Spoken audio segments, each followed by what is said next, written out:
ব্যারাকপুরে গঙ্গা থেকে বালি চুরি রুখতে কেন্দ্রীয় প্রতিরক্ষা মন্ত্রক সহ রাজ্য প্রশাসনের দৃষ্টি আকর্ষণ অর্জুন সিংয়ের।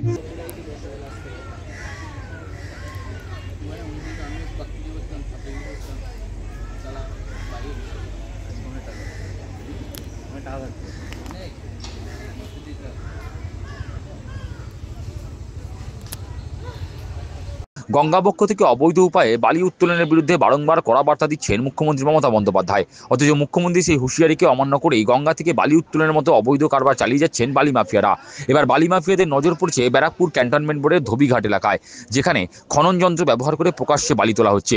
অবৈধভাবে বালি উত্তোলন রুখতে সরব হয়েছেন ব্যারাকপুরের প্রাক্তন সাংসদ অর্জুন সিং।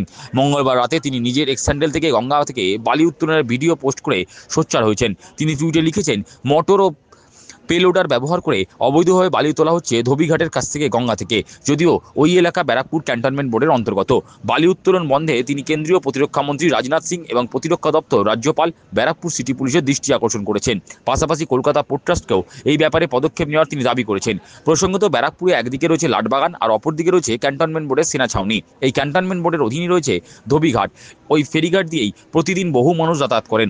সেই ঘাটের সন্নিকটে গঙ্গা থেকে প্রকাশ্যে বালি তুলছে এক শ্রেণীর অবৈধ কারবারিরা।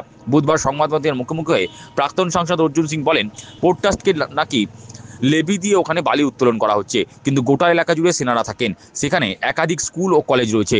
রাস্তা দিয়ে বালি ভর্তি ট্রাক গেলে ওই এলাকা দূষণের শিকার হবে। তার অভিযোগ, অবৈধ উপায়ে গঙ্গা থেকে বালি উত্তোলনে স্থানীয় পুলিশ থেকে শুরু করে তৃণমূলের লোকজন এবং বোর্ডের সিও আছেন।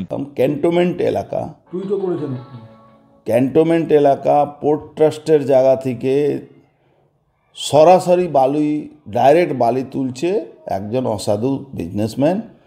তার সঙ্গে কিছু অফিসার নিশ্চয়ই যুক্ত আছে।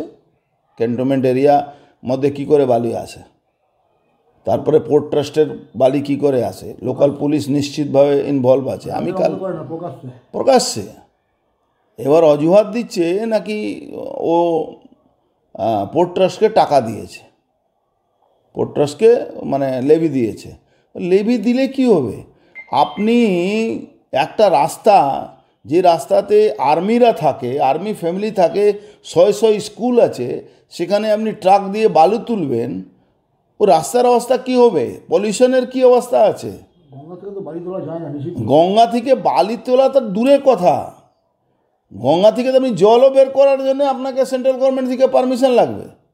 আমি তো মাননীয় ডিফেন্স মিনিস্টার রাজনাথ সিংজিকেও ট্র্যাক করেছি, চিফ সেক্রেটারিকেও ট্র্যাক করেছি, সব জায়গায় কমপ্লেন পাঠিয়েছি। এখানকার যে সিও আছে নিশ্চয়ই তার কোনো ইনভলভমেন্ট আছে, পুলিশের ইনভলভমেন্ট আছে, তৃণমূলের ইনভলভমেন্ট আছে, এছাড়া তো বের করতে পারবে না। পদ্ম শিবিরের লড়াকু নেতার আরও অভিযোগ, বাংলায় সরকারি সহযোগিতায় অবৈধভাবে কয়লা বালি উত্তোলন করা হয়। তার দাবি, নিরাপত্তা বেষ্টিত ক্যান্টনমেন্ট বোর্ড এলাকায় বাইরের গাড়ি ঢুকতে পারে না, অথচ সেখানে গিয়ে বালির গাড়ি যাতায়াত করবে। তবে এর ফলে নিরাপত্তা বিঘ্নিত হওয়ার সম্ভাবনা প্রবল। এই রাস্তা দিয়ে যেখানে শয়ে বাচ্চারা স্কুলে পড়তে যায়, আপনি বালি গাড়ি নিয়ে যাবেন? কে পারমিশন দিল? কে ক্যান্টনমেন্টের মালিক হয়ে গেল? সিওর অধিকার আছে এটা করার, যদি দিয়ে থাকে। আমি জানি না দিয়েছে কি না দিয়েছে, কিন্তু আপনি জানেন পশ্চিমবাংলা অবৈধ বালি, অবৈধ কয়লা সবটা তো মানে সরকারি সহযোগিতাতে হয়। সরকার কি চোখ বন্ধ করে আছে? তৃণমূল কি এখানে বসে বসে তামাশা দেখবে? ক্যান্টনমেন্ট এলাকা যেখানে মানে সামরিক দৃষ্টিকোণ দিয়ে ক্যান্টনমেন্ট এলাকায় কোনো বাইরে গাড়ি ঢোকা উচিত না, সেখানে বালি গাড়ি বেরোবে। ব্যারাকপুর একটা হট জায়গা, যেখানে যে কোনো সময় এয়ারপোর্ট আছে, ডিফেন্সের আছে, আর্মি ওখানে বসবাস করে, এয়ারপোর্ট আছে, এয়ারফোর্সের এয়ারপোর্ট আছে, তারপরে পুলিশের একটা ট্রেনিং সেন্টার আছে। হোয়াট মিনস, কী হচ্ছে এটা? কি 100% নিরাপত্তা বিঘ্নিত হওয়ার সম্ভাবনা আছে। তিনি জানান, অবৈধ উপায়ে গঙ্গা থেকে বালি উত্তোলন রুখতে কেন্দ্রীয় প্রতিরক্ষা মন্ত্রী রাজনাথ সিং থেকে শুরু করে কেন্দ্রীয় প্রতিরক্ষা দপ্তর, রাজ্যপাল, রাজ্যের মুখ্য সচিব এবং ব্যারাকপুর সিটি পুলিশে তিনি দৃষ্টি আকর্ষণ করেছেন। যে কনসার্নিং বডি, ডিফেন্স মিনিস্টার থেকে নিয়ে, হোম সেক্রেটারি থেকে নিয়ে, এখানে আপনার পুলিশ কমিশনার থেকে সবাইকে জানিয়েছি। আর সব থেকে বড় ব্যাপার, ক্যান্টনমেন্ট এরিয়া নামলো কী করে, বালি আসবে কী করে? অসম্ভব ব্যাপার, এটা মানা যাবে না। তৃণমূলে কোন নেতা সামনে আছে, আসুক আমাদের কাছে জবাব দিক। মানুষের কাছে জবাব দিই, কোন ক্যান্টনমেন্টের অফিসার এটা টাকা নিয়েছে, এই কাজ করছে, কোন পুলিশ অফিসার আছে, সামনে আসো। ক্যান্টনমেন্ট বোর্ডে তো যুক্ত আছে বা তাদের অবচেতন। আমি জানি না যুক্ত আছে কিনা, কিন্তু ক্যান্টনমেন্ট এরিয়াতে আপনি একটা ইট গাঁথতে পারবে না, বালি ট্রাক ঢুকছে, তার মানেটা কি হচ্ছে? একটা ইট গাঁথতে গেলে আর্মি লোকেরা পৌঁছে যায়, এটা স্কুলে বেঞ্চ আনতে গেলে আর্মি লোকেরা পৌঁছে যায়, আর এখানে আপনি কি করে বালি ওখান থেকে তুলতে দিচ্ছেন? সবাইকে পোর্ট ট্রাস্টের বালি উত্তোলন নিয়ে ক্যান্টনমেন্ট বোর্ডের প্রাক্তন সহসভাপতি কাশীনাথ সাউ বলেন, মুখ্যমন্ত্রী বালি তুলতে নিষেধ করেছেন, তবুও বালি মাফিয়ারা মুখ্যমন্ত্রীর নির্দেশ অমান্য করেই গঙ্গা থেকে বালি তুলছে। অবৈধ উপায়ে বালি উত্তোলন রুখতে তিনি যথাযথ চেষ্টা করবেন।